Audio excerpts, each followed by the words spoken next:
төр бол анхдаг жижиг нэгж юм төр баталгаатай байж гэр бүл баталгаатай байж төр оршин тогтно гэж нэгдүгürt энэ концепцээ баталгаатай гаргах хэрэгтэй. Ингэх юм бол энэ гэр бүлийг салгаж байгаа янз янзын санаатай энэ үйлдэлүүд бол гэмт үйлдэл юм. Гэмт хэрэг гэж ингэж харах хэрэгтэй байхгүй хууль тогтоогчвол. Тэгээд энд чинь яг тэр гэмт хэргийнхэн шинжийн тэр бүрэлдэхүүн шинжүүдийг аваад үзэх юм бол бүгд байж байгаа шүү дээ энд чинь. Тэ. Тэгээд манайх сайхан болоод хөгжөөд тэр дэлхийн жишгтэй хүртчихдэрэл эрүүгийн хуулиас аваад хайчт юм байна.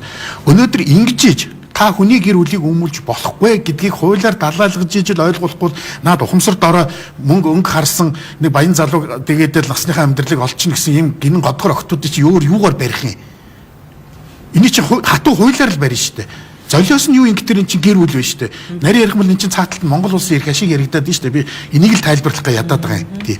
Асуудлыг ингэж төвшөнд харж иж хуулийнхаа бодлогыг гаргахгүй бол зүгээр нэг аарсаар ямаар ингэ зохицуулна гэдэг хууль хийгээд яах юм.